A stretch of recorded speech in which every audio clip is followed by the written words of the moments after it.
All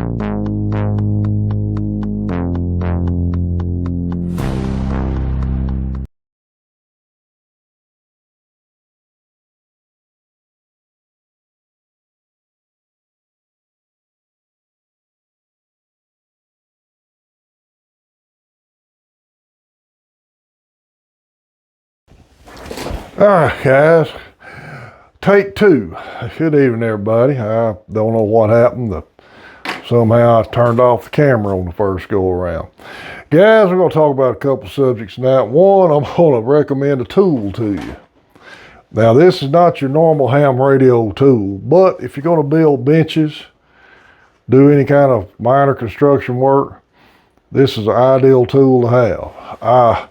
Years ago, I had a sideline electrical business, and I always bought professional grade, industrial grade cordless drills. Well, when I quit doing that, I didn't want to spend that much money on them because batteries going bad and things like that. And I stuck with Harbor Freight stuff for a long time and wasn't too happy with them, especially these Harbor Freight cordless drills. The battery will go down in 3 or 4 drill screws. Well, I knew I was going to have a bunch of screws to put in these 3 tables I built, plus putting that board up outside. I give $39.95 at Lowe's for this Skill 20 volt, just a driver, just a drill driver. That's all it does.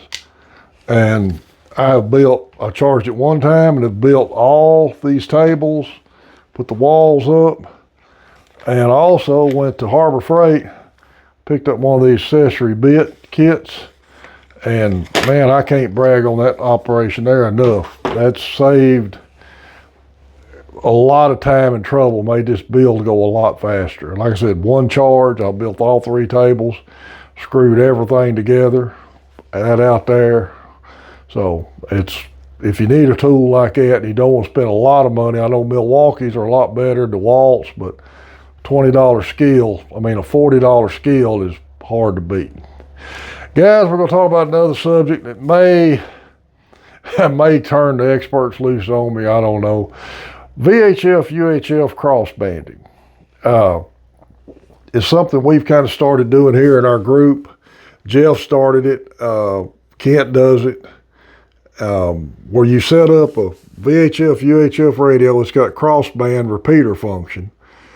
And you can take a handheld on a simplex frequency, go in on UHF like we go in on UHF, come out on VHF. And it extends the range of your talkies good around the house here. The big reason I was interested in it, I'm trying to get my wife to get her ticket, and it will give her an option to be able to get in touch with me wherever I'm at. I know there's 2 QTHs I go to, K1ENT and KI5TKY. My cell phone won't work there. She can have her license and be able to get a hold of me anywhere. All I got to do is turn the crossbander on, hand her a talkie in the living room, and if she needs me, all she got to do is call me.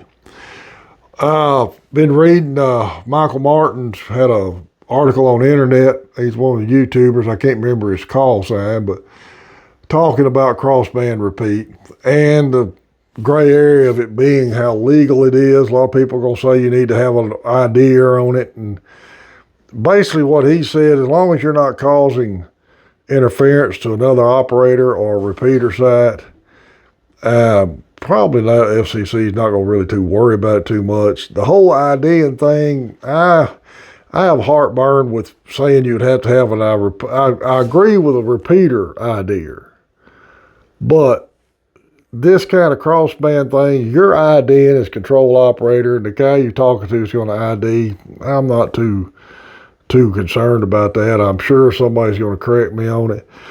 But it's a good way to extend your network around your house. Like I've got 30 acres here I'm out on. I was on the back side of it the other day talking to Kent to full quieting going through the crossband. We use a 2-meter frequency of 146,540. That's what we use our 2-meter Tuesday on when we do a group on 2 meters, and that's the VHF output that we go with, that we monitor. Using a UHF input frequency way down in the simplex area of the band. Hadn't had any problem, nobody's complained. If we ever had a complaint, I guarantee our whole group would change frequencies to keep from bothering anybody. Wouldn't be no problem out of any of us for that. And it's just another aspect of ham radio we got to use. And if it'll help keep somebody's interest up and keep them in the hobby, I'm all for it. I really am. Now, where'd old ham radio cat go? She's still under me here. Indy, come here. Come here. This boy cat's here. Let me see if I can get her. Come here, Indy. Yeah, she's running around here, this other cat, but she's fine.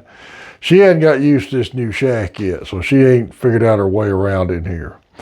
Guys, if you got the thing about doing crossbanding, the radio is going to have that function with it. Now, I've got 3 mobiles, and this 8900 is the only one that had the crossband function in it. In fact, my 897, I thought it did, but it doesn't have crossband on it. Even though it's a shack in the box, it didn't have anything about crossbanding in it, so I'm just using this 8900 right now, and I put the TYT back in my truck. So think about it. Good way to get another aspect out of your radio, and if it'll help keep somebody interested in the hobby, I'm all for it. Guys, remember Main Trading Company up there. Again, I say this every time. You need to get on Richard's email list because they got all kinds of end-of-year sales going on right now. Guys, we're at 1,752, I believe, on subscribers. I appreciate everybody who subscribed to the channel. This is KB5 MIQ Big Boy 73.